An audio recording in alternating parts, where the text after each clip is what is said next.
खिसक जाएगी, फिर आपको निर्गुण ईश्वरदास समझ में आएगा। कुछ देर के बाद ईश्वरी समझ में नहीं आएगा, फिर आप कहेंगे यार क्या सगुण क्या निर्गुण। सवाल न करना मूर्ख होने की अलामत है, लेकिन जवाब को सुनना न समझना ये हठ धर्म होने की अलामत है। इसलिए आप हजरात ने सोशल मीडिया पर और दूसरी जगहों पर ये सवालात सुने होंगे कि वो अल्लाह पाक है तो कैसा है और वो कहाँ रहता है, और उसके ताल्लुक़ से बहुत सारे सवालात जो सोशल मीडिया पर सुनते रहते हैं हम। अभी फ़िलहाल में हमने एक वीडियो देखा जिसमें इंडिया के विकास दिव्या कीर्ति जो है लेक्चर दे रहे हैं, अपने स्टूडेंट को समझा रहे हैं। उसमें उन्होंने ईश्वर पर और ईश्वर के होने पर और उसके जो है उसके ताल्लुक़ से बहुत सारे सवालात किए हैं, जिसमें से हम चंद चीज़ों की जवाब देने की कोशिश करेंगे आज। क्योंकि इस दुनिया में आने का मकसद ही ईश्वर को पहचानना है, अल्लाह की पहचान को हासिल करना है और उसकी इताअत करना है, उसको मानना है। इस दुनिया में आने का मकसद ही है। लेकिन जो इस दुनिया में आने के मकसद को नहीं समझते हैं, उनके जहनों में बहुत सारे सवालात इस तरह से आते हैं, क्योंकि वो इस दुनिया की हकीकत को समझते नहीं हैं। मिसाल के तौर पे मैं यहाँ पर सऊदी अरब में हूँ। यहाँ पर हमने बड़े बड़े घरों में पुराने पहले घर होते थे, बहुत बड़े बड़े घर होते थे, उनमें बाथरूम टॉयलेट जो है एक कमरे का, हमारे वहाँ जितना 10 बाई 10 का एक कमरा होता है, उतने बड़े बड़े यहाँ टॉयलेट होते हैं।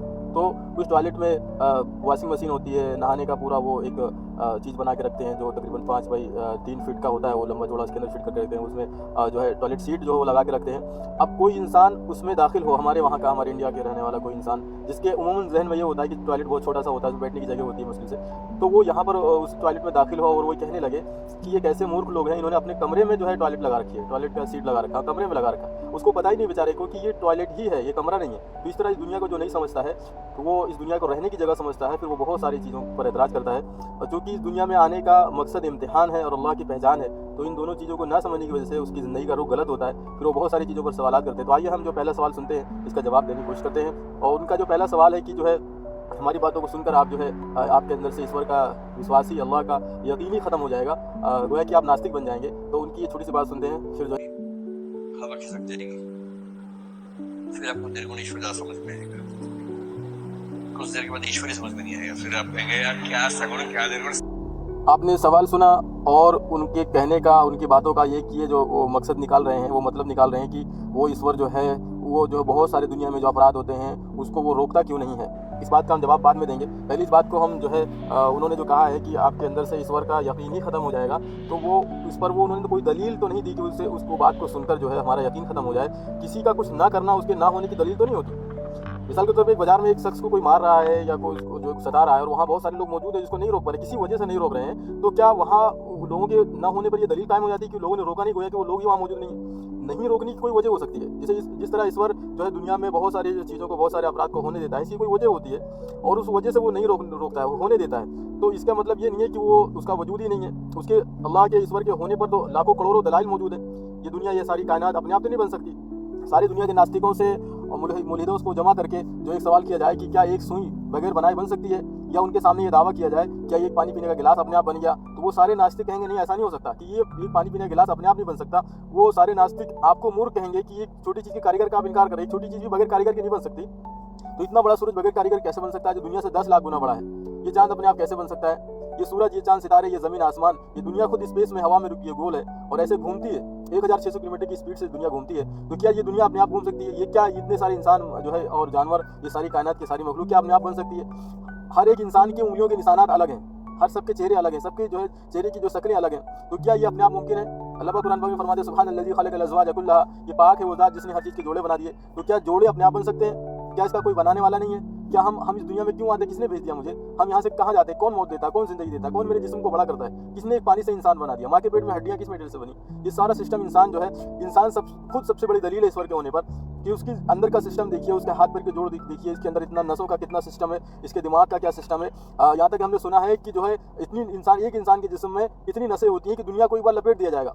तो ये इतनी नसों को बनाने वाला, ऐसा फिटिंग करने वाला जो है, क्या कोई हो नहीं सकता? क्या उसका वजूद नहीं है? क्या ये अपने आप जो है बन सकती है? इंसानियत क्या अपने आप बन सकती है? ज़मीन दिन रात क्या अपने आप हो सकता है? तो ये सारी कायनात उस ईश्वर के होने पर दलील है। ना होने पर तो कोई दलील नहीं है, होने पर तो लाखों करोड़ों दलाइल है। लेकिन जो इंसान खुद समझने की कोशिश नहीं करता, अल्लाह पाक कुरान में फरमाता है कि जो इंसान जो है तलाश नहीं करता, हम उसको हिदायत नहीं देते। जो इंसान अपने आप को जो है कुछ समझता है कि हाँ मैं बस जानता हूँ, बस मुझे दूसरे की बात समझने की ज़रूरत नहीं, इतनी करोड़ों अरबों इंसान सब बेवकूफ़ हैं जो इतने जो है सालों से ईश्वर को, अल्लाह को मानते आ रहे, बात करते आ रहे हैं। तो क्या वो सारे लोग बेवकूफ़ थे?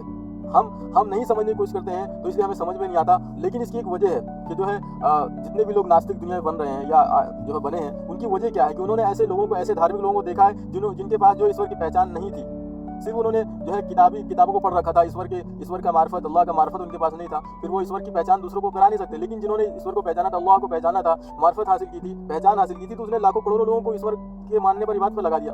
तो आज हम जैसे 100 लोग खड़े हैं एक लाइन में, 100 सब जो धार्मिक है, लेकिन उसमें 99 करप्ट है जिनके पास ईश्वर की पहचान नहीं है। तो हम एक के पास गए, 2 के पास देखा, 3 के 10-20 के पास हमने 10-20 की बातों सुना, हमें कुछ भी वो समझा नहीं सकते ईश्वर को, क्योंकि उनको पहचान नहीं है। तो जो एक 100 इंसान जो 100 नंबर पे था, उस तक हम पहुंचे नहीं। हमने जो है 60, 70, 80, 90 के पास गए और हमने बातों को देखा, सुना और जो उनको करप्ट पाया, तो हमने ये वजह बनी है कि लोगों ने ईश्वर का इनकार किया है। लेकिन ऐसा नहीं है। डॉक्टर एक दिन में, 2-4 दिन में जो इंसान नहीं बनता, सालों की मेहनत होती है, और जो वो प्रैक्टिस करता है, सीखता है, पढ़ता है, मेहनत करता है, कितने पैसे खर्च करता है, फिर जाकर डॉक्टर बनता है। तो इसलिए इस तरह से इंसान भी जो है जब तक जो है अल्लाह को नहीं पहचानेंगे, नहीं कोशिश करेंगे, उसके लिए मेहनत नहीं करेंगे, उसका एक रास्ता है उसके पाने का, तब तक वो ईश्वर को नहीं पहचान सकते हैं। तो ईश्वर का वजूद है, बरहक है। वो कैसा है?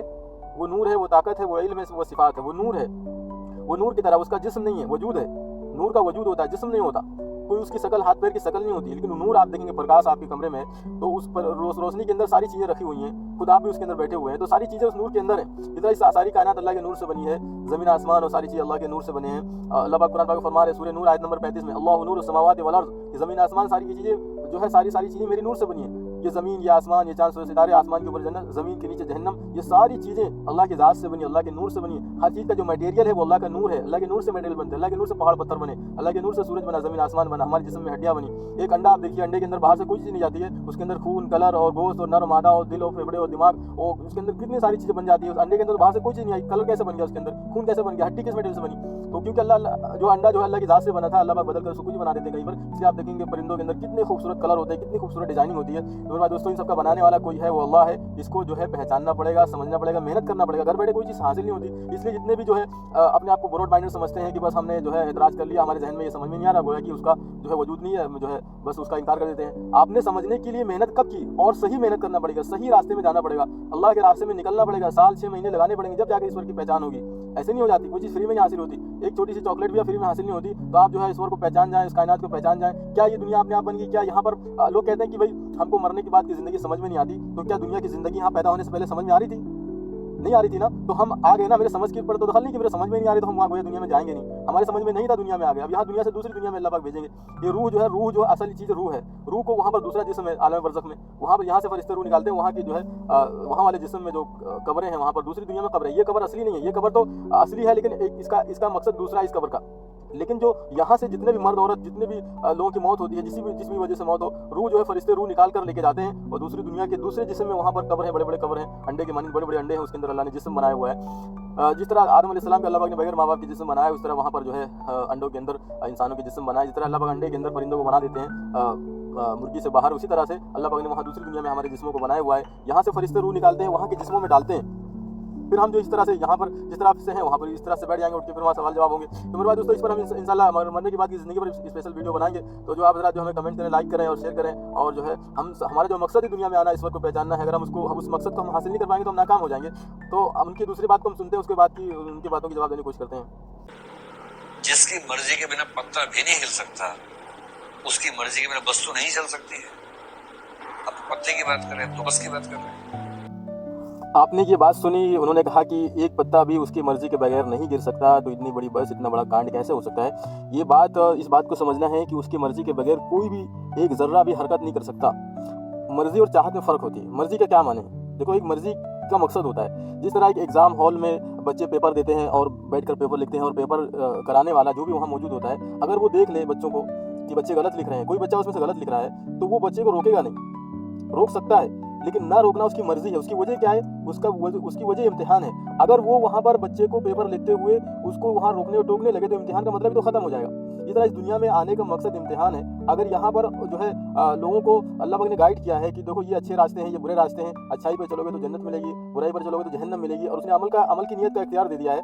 अब वो उसने नबी भेज दिए, बहुत सारी किताबें भेज दी, बहुत सारे समझाने वाले भेज दिए, और अमल पर इंसानों को छोड़ दिया गया है कि जैसा समझो और अमल करो। और अगर तुम अपनी चाह से बुराई करोगे तो उसकी सजा मिलेगी। तो इस दुनिया में वो अमल को होने देता है, इसकी मर्जी होती है कि वो इंसान अपनी मर्जी से अमल करे, फिर वो जो है इनाम का हकदार होगा और जो है सजा का हकदार होगा, क्योंकि वो अपनी मर्जी से बुराई को इख्तियार कर रहा है या अपनी मर्जी से अच्छाई को इख्तियार कर रहा है, तो वो जन्नत का हकदार होगा। अगर बुराई को इख्तियार करेगा तो जहन्नम का हकदार होगा। ये उसके ना मर्जी होने की अलामत है, ये मर्जी होने का मकसद है कि वो बुराई को होने देता है। कोई भी चीज़ उसकी मर्जी के बगैर नहीं हो सकती। मिसाल के तौर पर एक दूसरी मिसाल समझिए कि करंट है, बिजली है, जो घरों में सप्लाई जो है सरकार देती है, तो सरकार ने तो वो बिजली दिया था जो है लोगों को फ़ायदे के लिए कि वो जो है पंखे चलाएं, फ्रिज चलाएं और अपने जो ज़रूरत की चीज़ों का इस्तेमाल करें। लेकिन वही लोग उस बिजली करंट का कुछ गलत इस्तेमाल भी करते हैं जो सरकार को मालूम होता है। तो सरकार रोकती क्यों नहीं है? सरकार ये कहे कि तुम जो भी करते हो मेरे करंट से करते हो, तुम्हारे पास करंट नहीं है, तुम्हारे पास अपनी कोई करंट नहीं जिससे तुम कोई काम कर सको। फिर अल्लाह पाक कह रहे हैं कि जो भी तुम करते हो वो मेरी मर्जी से करते हो। मैं चाहूँ तो जो 1 मिनट में तुमको जो है मुर्दा बना दूंगा और जो है सारी चीज़ें खत्म कर दूंगा, हम तुमको होने नहीं दूंगा। लेकिन जो है वो ना रोकना उसकी मर्जी है, क्योंकि इम्तिहान है। तो मेरे भाई दोस्तों, जो समझना चाहेगा इन चीज़ों को, जो समझेगा उसकी बातें समझ में आएंगी, जो समझना नहीं चाहेगा उसकी बातें समझ में नहीं आएंगी। ऊपर से वो दयालु भी है, न्यायप्रिय भी है, वो सर्वव्यापक भी है। तो बस किसी ऐसी जगह जा ही नहीं सकती जहां वो ना हो। बस यहाँ पर इन्होंने ये कहा कि वो दयालु है और वो सारी चीज़ों को जानता है, वो सर्वशक्तिमान है। तो जो है वो दयालु है, तो उसने जो है एक जो है किसी इंसान के साथ गलत क्यों होने दिया? मेरे भाई दोस्तों, हम बता चुके हैं कि दुनिया इम्तिहान है। जिस तरह माँ एक बच्चे को मारती है उसकी कामयाबी के लिए, उसकी किसी वजह से वो मारती है, किसी वजह से जो है उसको जो है सजा देती है, तो क्या इसका मतलब ये है कि वो माँ जो है उस बच्चे की दुश्मन है, वो दयालु नहीं है? वो 1000 गुना उससे ज़्यादा मोहब्बत करती है, लेकिन उसकी कामयाबी के लिए किसी वजह से, किसी मकसद के लिए उसको मारती भी है और जो है उसको सजा भी देती है। तो यही वो ईश्वर जो है वो अल्लाह है, वो हमेशा से चीज़ों को हमेशा जानता है, वो अपने बंदों से, हर एक मखलूक से 70 माह से ज़्यादा मोहब्बत करता है। तो वो लेकिन वो कभी कभी किसी वजह से, किसी हिकमत की वजह से, किसी वजह से मारता भी है। तो इसी तरीके से दुनिया में बहुत सारी चीज़ें, घटनाएं होती हैं, उसकी वजह होती है, अपने आप कुछ भी नहीं होता। और दूसरी बात जो उन्होंने कहा है कि वो सर्वशक्तिमान है, तो रोक सकता है, तो बिल्कुल रोक सकता है, रोकता नहीं है। क्यों? क्योंकि इम्तिहान है। दूसरी बात, वो हमेशा से चीज़ों को हमेशा से जानता है। ये बात भी सही है। जिस तरह से एक कहानी लिखने वाला कोई एक कहानी लिखता है, पूरी कोई एक वाकया लिखता है, तो उस वाकया लिखने वाले को पूरी तरीके सारे वाकये का पता होता है कि कौन सी चीज़ हमने कहाँ पर ऐड की है, कौन सा वाकया, कौन सी बात, कौन सा डायलॉग, कौन सा जो है कौन सी बात हमने किस पन्ने पर, कौन से लाइन में हमने लिखा है, उसको सारा कुछ पता होता है। इस तरह ईश्वर ने दुनिया बनाई है, क़यामत जब से बनाई है और क़यामत तक उसको सारी चीज़ें पता है। वो ईश्वर की जो है ये बात जो है उसकी सिफत है, हर चीज़ के पता होने की। जिस तरह मेरे जिस्म में कौन सी चीज़ कहाँ हो रही है मुझे मालूम है, मेरे जिस्म में पूरा मेरा जिस्म है, कौन सी चीज़ कहाँ हो रही है, और सारी चीज़ें उसके जिस्म से, उसकी ज़ात से बनी हुई हैं, तो सारी चीज़ें उसकी ताकत से चलती हैं। तो उसके इल्म से कोई चीज़ बाहर नहीं हो सकती, कोई भी चीज़ उसके इल्म से बाहर नहीं हो सकती। लेकिन उसका कुछ ना करना, किसी चीज़ को होने देना, उसके ना होने पर तो दलील नहीं है। इसलिए मेरे दोस्तों, हमें ये बातों को समझना है। आप हमारे चैनल को सब्सक्राइब करें, लाइक करें और शेयर करें, और जो है अल्लाह के रास्ते में निकलें। जिस तरह डॉक्टर बनने के लिए एक रास्ता है, इंजीनियर बनने का एक रास्ता है, टेलर बनने का, बढ़ी बनने का एक रास्ता है, उस रास्ते में जाए बगैर, उस खास मेहनत किए बगैर हमें वो चीज़ हासिल नहीं होती। इस तरह अल्लाह की पहचान के लिए, अल्लाह की मार्फत के लिए हमें अल्लाह के रास्ते में निकलना है। ये शुरू ज़माने से बहुत सारी चीज़ें जो हो रही हैं, जो है पहले के लोगों ने अल्लाह के रास्ते में निकल कर चीज़ों को हासिल किया है, तो हम भी निकलेंगे। तो आज भी पूरी दुनिया में निज़ाम मौजूद है, 6 महीने के लिए, 4 महीने के लिए अल्लाह के रास्ते में निकलें। औरतें जो है 40 दिन के लिए, 2 महीने के लिए अल्लाह के रास्ते में निकलें। उसको सोचें समझें, जब जाकर सारी चीज़ें समझ में आएंगी। अपने आप घर बैठे समझ में नहीं आएंगी। तो जो है अल्लाह तबारक व तआला हमारी बातों में कुछ गलती हुई तो माफ़ फरमाए और अपनी बारगाह में इन बातों को कबूल फरमाए। आप हज़रात से दरख्वास्त है कि हमारे चैनल को जरूर सब्सक्राइब करें।